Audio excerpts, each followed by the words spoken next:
Oh, who's my buddy? Who's my little man? Yeah, it's Charlie. Alright, get out of here. I love you. Alright. Oh, okay, fine. You want to hang out on my lap during this episode? Fine. Hello, everybody. Welcome back to another exciting episode of MugAndPlay. I am Nick. This is Charles, and I guess he's just gonna hang out on my lap for this episode. So we're playing more How to Date a Magical Girl. We got a cattail right here. So here we go. I get up extra early this morning and gather all my things before heading to school. I could hardly sleep last night. My excitement is at a tipping point. If I can just get through the day, then my date with Noriko will finally be here. The day passes by agonizingly slowly. The second hand on the clock ticks forward at a snail's pace. Every now and then it seems to move back a step. When the final bell of the day rings out, I rush to the school gate. She's not here. Noriko's nowhere to be found. Has she forgotten about me? Did she abandon me? Has she taken another lover? Slow your roll, Bobson Dugnut. Oh, there she is. Hey, you. There she is, Noriko Ito, manga creator extraordinaire. She's gorgeous, radiant, stunning. There are only 10,000 words that can describe her beauty in this language. I should tell her that. No, you shouldn't. Hey, Noriko, did you know that there are only 10,000... Never mind. Good save, Bobson Dugnut. Nice save, there you go. Nice save. That was a stupid thought. I need to play it cool and think about every move I make. Aha, so now that you have me here, what would you like to do? I know. How about you give me a tour of your school? I have always wanted a glimpse into the life of the students here. Oh, well, it's not exactly what I had in mind, but I suppose we can do that. Great. I'm sure if I'm accompanying a student, no one will think it's strange that I'm on the school grounds. Aren't you a little worried about being recognized? No, of course not. You're one of my biggest fans, and you didn't recognize me when we met. That's true. Remember, I use a pen name for my work, and I never post photos myself online, so we'll be okay. Got it. Well then, follow me. See, Charles? They're having a good time. So, this is my classroom. I usually sit at that desk over there. How cute. It's just like I imagined. Well, yeah, every classroom in like anime and video games that take place in a classroom all look exactly like this. And the protagonist always sits at the wall closest to the windows, second from the last. That's always how it is. Yep, who's your teacher? Well, we have different teachers for different subjects, but my homeroom teacher is Miss Otsuka. Miss Otsuka, huh? Is she nice? Yeah, she's pretty nice. Is she cuter than me? Oh, that's a loaded question. Bobson Dugnut, don't answer loaded questions. Cuter than you? Heck no! Meanwhile, Miss Otsuka's like watching from the closet. She's like, that motherfucker.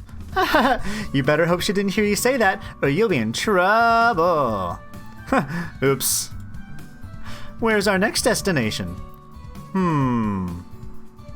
This is the alchemy lab. It's where we learn alchemy. Fascinating. You know, magical girls haven't always incorporated alchemy into their repertoire of skills.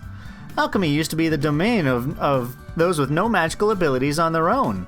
But as time went by, magical girls realized that they can make powerful weapons and concoctions by learning alchemy. Interesting, I didn't know that. How could you not know that, Bobson Dugnut? You're in a school for magical girls. These are the kind of things you need to know, man. Cutie Star never used alchemy. How come? She didn't need to. Cutie Star is already too powerful. If I gave her the ability to use alchemy, she'd be unrealistically overpowered. OP, as the kids say. She'd be an OP Mary Sue. Fair point. And does Miss Otsuka teach alchemy too? Nah, alchemy professor is Mr. Steiner. He's a bit eccentric. Steiner, huh? He's not Japanese? I have no idea. I'm just scared to ask that guy anything, or he might use me in an experiment. Okay then. Where to now? Oh, before we go on, I'm just going to use the ladies' room. Be back in a moment. Okay, no problem. Noriko hurries off down the hallway. Come to think of it, I never showed her where the bathrooms were, yet she headed straight for them. Oh well, I'm sure she must have noticed them earlier in our tour. As I'm waiting around, I see somebody emerge from a classroom further down the hallway. The person heading this way. Oh hey, it's Aya. Oh, good evening, Bobson Dugnut. What are you doing here so late? Miss Yoshida, hello. I'm just giving a friend a tour of the academy. Alright, bye, Charlie. Well, that was Charlie, everybody. How lovely. I've actually just finished writing some assessments, so I'm finally able to go home. While I have you here, let me just say that I'm really proud of your efforts in practical magic class so far. I know you haven't quite managed to transform yet, but I can tell that you're getting closer and closer. Also, Hikari credits you with helping her achieve her own transformation. To be willing to help your fellow students is truly noble. Well done, Bobson Dugnut. Man, everything's coming up Millhouse for Bobson Dugnut, which, by the way, there's your obscure Simpsons reference. Wow, Miss Yoshida, thank you. That means a lot to me. You're very welcome. You're a fantastic student, and I'm very happy to have you in my class. My cheeks are going red. I must look like a grinning fool right now. I've never given it much thought, but Miss Yoshida is actually a really nice teacher. She's very supportive and patient with all of her students. I'm almost looking forward to our next class together. Well, I better get a move on. I have a tub of ice cream waiting at home that isn't going to eat itself. Okay, then I'll see you for our next class. Oh, and who wants to join us now? But it's Evie. Hi, Evie. Hi, baby. This is Evie, our youngest kitten. Hi, baby. Hold on, come here. You have an eye booger. Let me see your face. Ew, gross. This is Evie's tail. Evie, do you want to say hi or no? Oh, nope, I guess not. All right, well, anyway, let's keep going. Yes, keep up the good work. Have a good night. That went pretty well. I don't think she suspected me of bringing a girl to the school after hours. Almost as soon as Miss Yoshida is gone, Noriko pops up. I'm back. Shall we get this tour rolling again? Yeah, let's go. Next stop, the vending machine. The rest of the evening goes pretty well. Noriko seems interested in every aspect of the academy. When it gets dark, we decide to go our separate ways. Noriko thanks me for the delightful date and promises to get in touch soon. Although I didn't get a kiss on the cheek, I'm still counting this as a successful date. I managed to restrain myself from looking like an idiot. Bobson Dugnut, the litmus test for a successful date should not be whether you get physical affection. It should be whether you had a good time, and if the other person had a good time. But you know what? You didn't make an ass of yourself, so it's not all bad. I get home and decide to call it an early night. Man, Bobson Dugnut's getting dates left and right. Good on you, buddy. As long as you treat everyone respectfully, that's all I ask. Isn't that right, Evie? She don't care. She's a cat. I got some time before school. What should I do? I think we should check the schedule. And, can't hang out with Yui or Hikari today. We can hang out with Ray, though. Ray, we almost have enough affection to ask Ray out on a date. Wow. What class do we have today? 12 magical history. All right. Let's go to school. Let's see what's going to happen today. We're going to have a good, fun-filled day or what? I'm leaving school for the day when my phone goes off. A message? I just said goodbye to all the girls, so who could it be? Oh, it's Noriko. Hello, Bobson Dugnut. I just wanted to thank you for the date yesterday. I had a great time. Ooh, nice. All right, good. Waited a day. Good. Didn't seem too eager into it. I thought I should let you know that you're a lovely person. However, the age difference between us is a bit too great. It would be best if you date a girl your own age. Maybe someone from the academy? I figured it would be best to tell you this outright, so I don't continue to lead you on. I hope we can continue to be good friends. You know what? I find that very respectable. She was like, hey, you know, I don't feel it, but she was very straightforward about it. I think that's a very admirable quality, to be honest and direct, you know, straight away versus, you know, someone going for months at a time and keep, you know, just kind of stringing you along. So, you know what, Noriko? You're all right. Damn. Did I just get rejected by Noriko? I wouldn't call it rejected. You were spoken to honestly like an adult, Bobson Dugnut. It's rarer than you think. I thought we had a really good time yesterday, but she thinks I'm too young for her? Bobson Dugnut, this gal is easily in her 30s and you're like 18, all right? Believe me, I'm gonna be 34 next month. You think I want to be messing around with an 18-year-old? Hell no. I mean, I can't quite put a finger on her age, but she has to be in her 30s, right? Yeah, exactly. That's right. I guess something like that wouldn't really work out. Still, because Bobson Dugnut, even if you assume that she's like in her mid-30s, so let's say she's 36, that means when she was your age, you were just born. It's friggin' weird. It's just weird. She's my idol, and I've always admired her. This sucks. Bobson Dugnut, being spoken to honestly does not suck as much as you think. Part of me always knew that it was too good to be true, but another part of me believed that maybe it's possible. Maybe I could date the creator of Cutie Star. No, you can't. It's alright though, still got the manga. Besides, you've gone on 2 dates with Yui. That's pretty good. I heave a sigh and rub my eyes. I guess it was a good fantasy while it lasted. Time to come back to reality. Might go home and have an early night. Fine. I was gonna use that time to go to the library and exchange the book and learn to read, but whatever. When I wake up, I check my phone for a message from Noriko, but there's nothing there. I guess her decision was final. Not much I can do about it. She said I should date someone my own age, maybe someone from the academy. I know that's a good idea, but it still hurts to be rejected. I guess there's nothing else to do but give it some time. I'm sure I'll feel better after a little while. And after all, there are a bunch of girls at school I have my eye on. Maybe there's hope for my love life after all.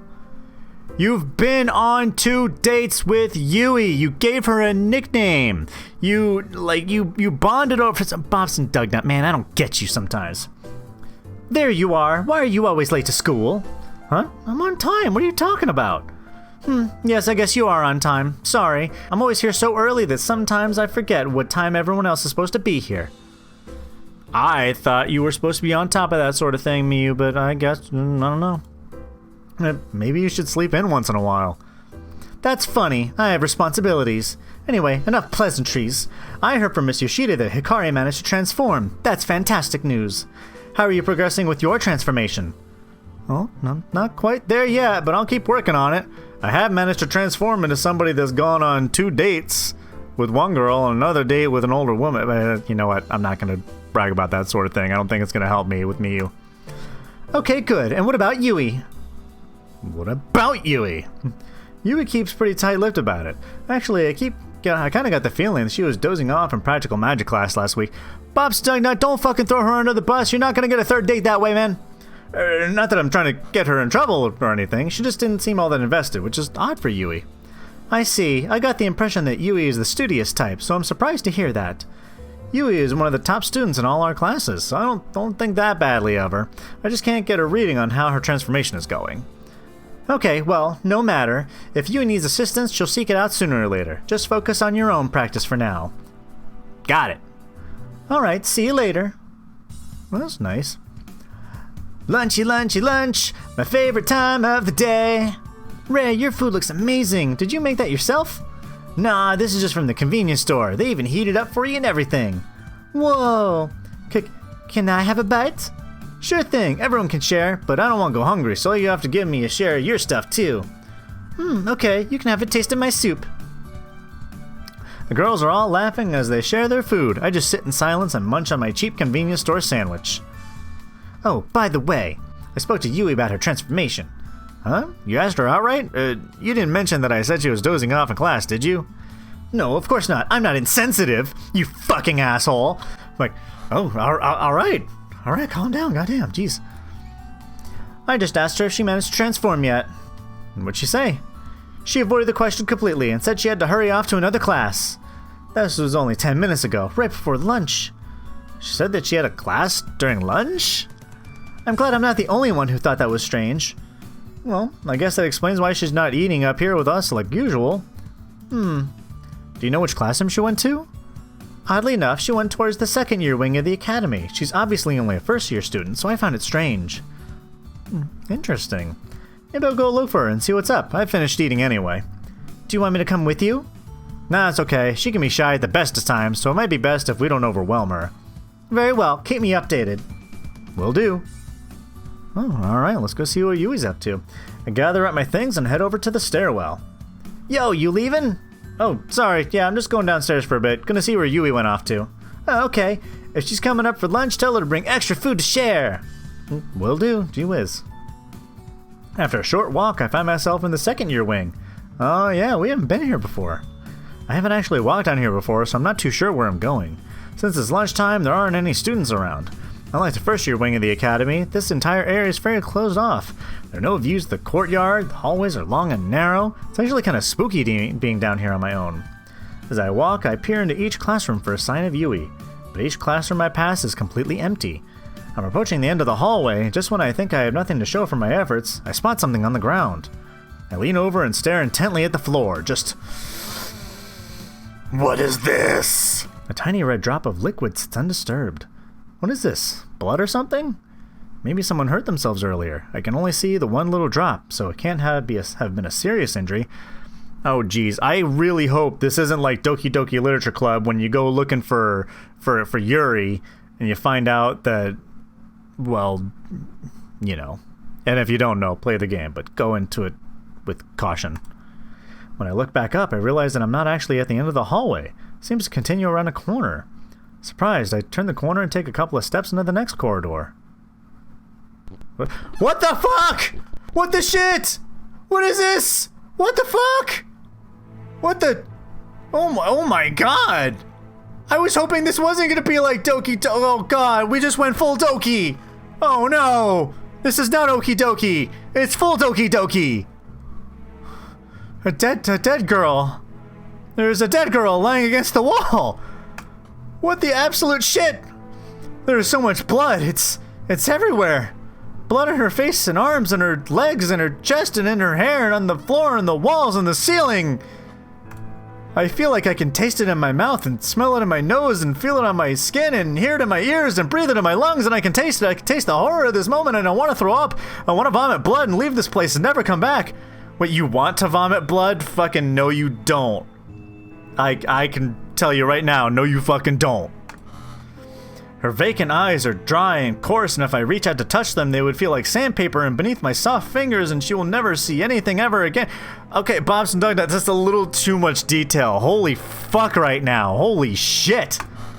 Her mouth is slightly agape, open just wide enough for her soul to have escaped and leave this hellish existence. Bob's and Doug, this is not the time to be waxing poetic. Why can't this be like the beginning of the episode where we had a cat in our lap and everything was wonderful and dandy and we were going on dates? My fucking holy shit.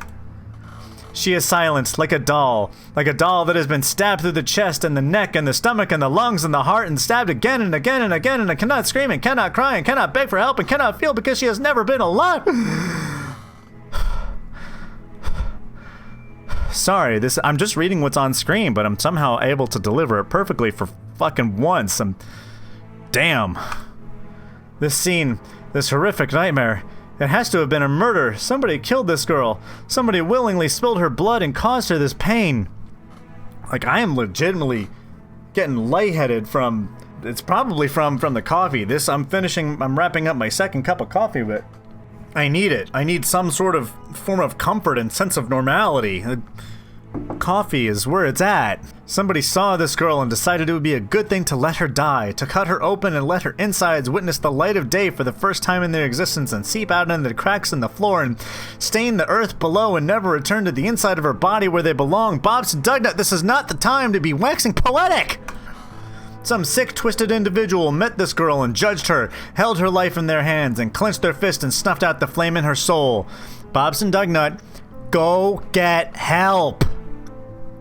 Not only for this girl, but for yourself too. You need therapy if you're getting this fucking poetic.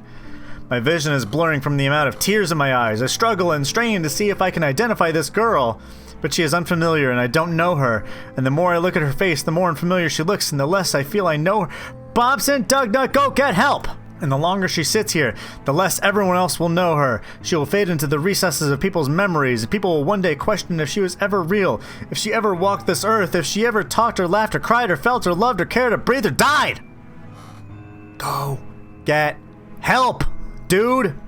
But she is not the girl I was searching for. She is not Yui. She's not a friend of mine, and yet the brutality of this scene is still unforgivable. Well, fucking of course, she was a human being.